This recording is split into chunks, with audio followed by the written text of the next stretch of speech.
Bring in Victor Teo, a political scientist and Indo-Pacific affairs analyst. Victor, thank you very much indeed for your time. The White House has said that countries are lining up to try and do trade deals now with Washington.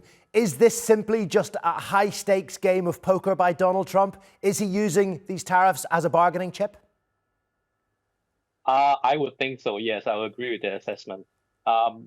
Donald Trump has been trying to, if you like, reduce the deficit. But I think there are two components here.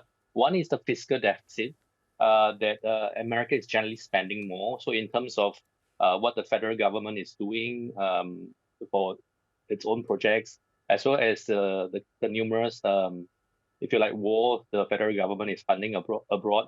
So Elon Musk has been on the Trump's payroll for the last few months, trying to cut back jobs, and I think that is making him very unpopular. So right now, he's changing his focus to trade, because now, how much America spends is not just a question of trade; it's also because of the fiscal. That means the federal government spending. So if you can't reduce, if you like, the federal spending by a huge amount, then you turn to trade. And now Donald Trump is using these tariffs as a strategy, if you like, to leverage everybody to give America better terms of trade. So naturally speaking, U.S. allies are the first ones on the chopping block because they lean towards the U.S. for lack of a better word, strategic protection.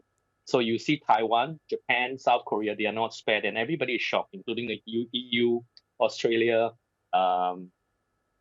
everybody that has stood with America are now subjected to these tariffs.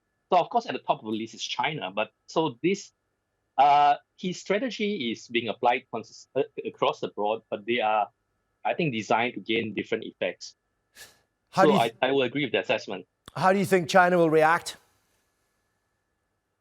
It's hard to say, but I'm leaning towards the fact that China would unlikely follow Donald Trump's dictate. First of all, I think this is no longer a question of economics. It's a question of politics.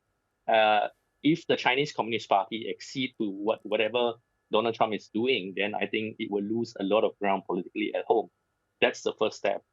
Second thing is that we do not actually know how much pain the Chinese can take and whether it's painful at all. What we do know is the Chinese have spent the last few years preparing for this. So since 2017, Donald Trump has been waging this thing, right? Economic war against the Chinese.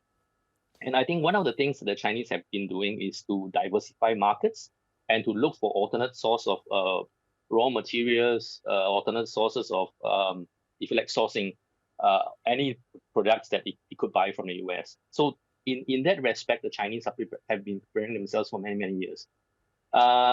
And this tariff situation would also present an opportunity for the Chinese, because if the Chinese were to maintain the consistent existing global trade order and remain free and open, it could provide some sort of shelter for the other economies that are being subjected to Trump's tariffs.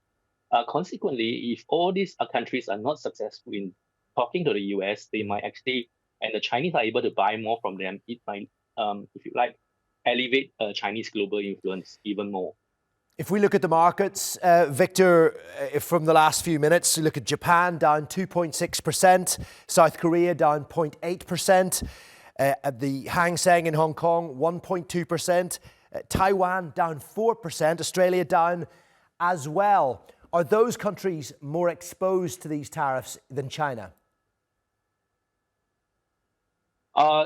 Yes and no, and that's because I don't think these allied countries are, I don't think they expect Donald Trump to be so hard hitting on the American allies themselves. So it's not a question of whether they are more exposed or not, but I think it's a question of preparation. I also think that it reflects the market sentiment in these different countries. As far as I know, many of my friends were trying to sell their stocks and shares over the past few weeks. So everybody is kind of freaking out, and I think it reflects the general market sentiment that what the US could be doing will cause a recession all around. Yeah, but it's also been rumoured as a good time to pick up some bargains. So if you've got some spare cash lying around, perhaps a good time to invest it. Victor, we'll have to leave it there. Thank you very much indeed for joining us.